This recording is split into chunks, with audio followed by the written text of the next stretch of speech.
Bienvenue sur votre chaîne, Info de l'heure. Avant de commencer la vidéo, n'oubliez pas de vous abonner à notre chaîne, en cliquant sur le petit bouton rouge, situé en bas de votre petit écran, et d'activer également la cloche de notification pour ne pas rater nos prochaines vidéos. Bon visionnage. Le Conseil national de transition, CNT, a adopté jeudi 2 projets de loi d'amnistie, au profit de la junte, pour les coups d'État qui ont conduit au renversement du président Ibrahim Boubacar Keïta en août 2021 à la mise à l'écart du président de transition Ban avant mai 2021. Aucune poursuite judiciaire ne peut être engagée contre les auteurs des infractions.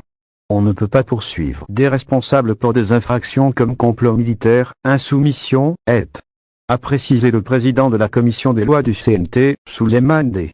Ces nouvelles lois mettent donc à l'abri Assimi Goïta, président de transition, et les membres de l'ex-comité national pour le salut du peuple, CNSP, la junte qui tient une partie du pouvoir à Bamako, contre toute action judiciaire future qui pourrait être engagée contre elle, pour toute une série de crimes et délits commis pendant les 2 coups de force. Le premier coup d'État a renversé le président Keïta le 18 août 2020. Tandis que la deuxième a conduit à l'arrestation du président de transition et son premier ministre Mokhtar Ouane, le 24 mai 2021, après leur décision de former un nouveau gouvernement dans lequel ne figuraient pas les putschistes. Ces projets de loi ont été votés par le CNT, qui tient lieu de parlement, par 99 voix pour, 2 voix contre et 2 abstentions, a annoncé le ministère de la Justice dans un communiqué.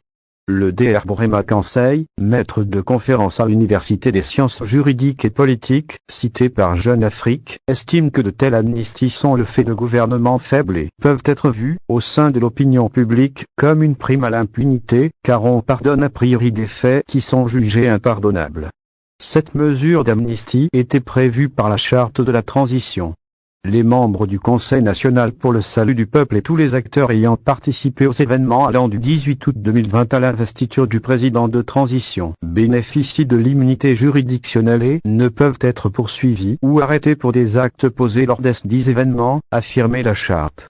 Les chefs militaires maliens saluent l'ancien président nigérian Goodluck Jonathan à son arrivée à l'aéroport de Bamako avant une rencontre entre les chefs militaires maliens et une délégation de la CEDEAO qu'il dirige le 22 août 2020. Lire aussi.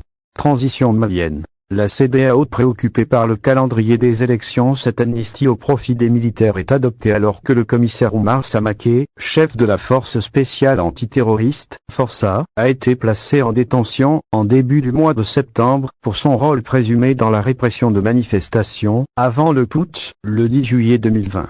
Cette manifestation, organisée après des semaines de mobilisation contre l'ancien président Ibeka, avait dégénéré en plusieurs jours de troubles à Bamako, provoquant, selon l'opposition, 23 morts et, selon l'ONU, 14 manifestants, dont 2 enfants, tués pendant la répression. Il s'y est de rappeler que ce n'est pas la première fois que des auteurs d'un coup d'État au Mali bénéficient d'une amnistie. Les auteurs du coup d'État du 22 mars 2012 contre Amadou Toumani Touré en avaient bénéficié, nonobstant les protestations des organisations de défense des droits humains contre le projet de loi d'entente nationale prévoyant l'amnistie pour des auteurs de crimes, dont enlèvement, assassinat et complicité d'enlèvement et d'assassinat, commis pendant le